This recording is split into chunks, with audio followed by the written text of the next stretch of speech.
안녕하세요. 꿈태 여행자입니다. 오늘은 많은 분들이 공감할 수밖에 없는 이야기, 50대 이후의 재취업과 노후 준비에 대해 깊이 있게 얘기해 볼까 합니다. 요즘 퇴직은 있지만 은퇴는 없다라는 말이 현실처럼 다가오고 있죠. 우리나라 50대 이상의 인구가 약 950만 명, 전체 인구의 5명 중 1명이라는 사실 알고 계셨나요? 이들은 과거 IMF 위기를 겪으며 많은 이들이 퇴직하거나 비정규직으로 전환됐고 경제적인 어려움을 겪고 있어요. 은퇴 후 편안한 삶을 꿈꾸지만 현실은 그리 녹록하지 않습니다. 오늘은 왜 이런 상황이 벌어지고 있는지, 또 우리가 어떤 대비를 해야 할지 함께 살펴보겠습니다. 먼저 한국에서 중장년층의 재취업은 결코 쉽지 않은 상황입니다.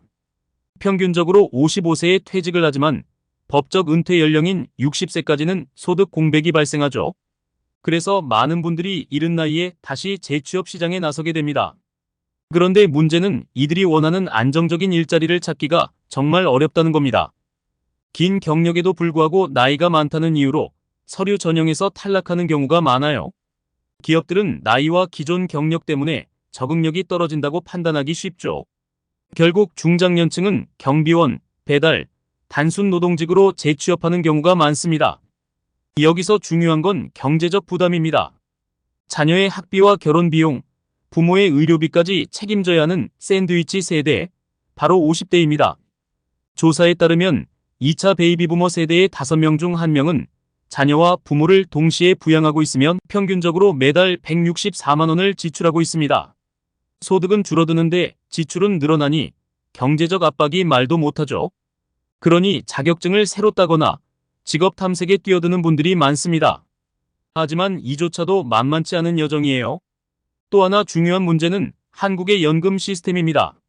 많은 분들이 국민연금에 의존하고 있지만 현실은 녹록지 않습니다. 여러분도 아시다시피 50대 이상의 최소 생활비는 월 124만 원, 적정 생활비는 월 177만 원으로 알려져 있죠. 그런데 2022년 기준 월평균 연금 수령액은 고작 65만 원에 불과합니다. 이 중 3명 중 1명은 50만 원 이하를 받고 있으니 연금만으로는 생활이 어려운 게 당연하죠. 선진국에서는 연금이 전체 소득의 7, 80%를 차지하는 반면 한국은 이 비율이 훨씬 낮아요. 그러다 보니 우리나라 노인 빈곤율은 40%에 달하며 유럽 선진국 대비 3배 이상 높은 수준입니다. 결국 많은 노인들이 생계를 유지하기 위해 일을 해야 하는 상황으로 내몰리고 있어요. 이제 노인 고용률을 살펴볼까요? 60대 전반기의 고용률이 64%에 달합니다. 이 정도면 꽤 높은 수치인데 사실 이는 긍정적인 지표라기보다는 강요된 노동에 가까워요. 많은 분들이 생계를 유지하기 위해 어쩔 수 없이 일을 하고 있는 겁니다. 그러다 보니 건강 문제는 물론이고 정신적인 스트레스도 극심합니다. 이로 인해 노인 자살률이 세계 최고 수준이라는 사실은 우리 사회의 큰 문제를 반영하고 있어요. 은퇴 후에도 일을 놓지 못하는 현실, 서글프죠. 하지만 이런 상황 속에서도 많은 분들이 새로운 기회를 찾고자 노력하고 있습니다. 자격증을 따거나 새로운 기술을 배우며 재취업의 문을 두드리는 중장년층도 많아졌습니다. 그렇다면 우리가 이 문제를 어떻게 대비할 수 있을까요? 먼저 다양한 소득원을 확보하는 것이 중요합니다. 국민연금 외에도 개인연금, 투자소득 또는 소규모 부업을 통해 추가적인 수입을 만드는 것이 필요해요. 그리고 재취업을 하더라도 사회적 관계를 유지하는 것이 중요합니다. 동호회나 봉사활동을 통해 사람들과의 연결고리를 잃지 않는 것이죠. 마지막으로 긍정적인 마음가짐과 심리적 준비가 필요합니다. 은퇴 후에도 새로운 도전과 배움에 대한 개방적인 태도를 가지면 재취업의 가능성도 더 높아질 겁니다.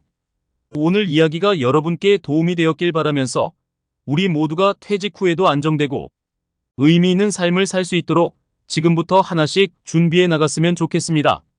이 영상을 보신 분들 도움이 되셨다면 좋아요와 구독 알림 설정 부탁드립니다.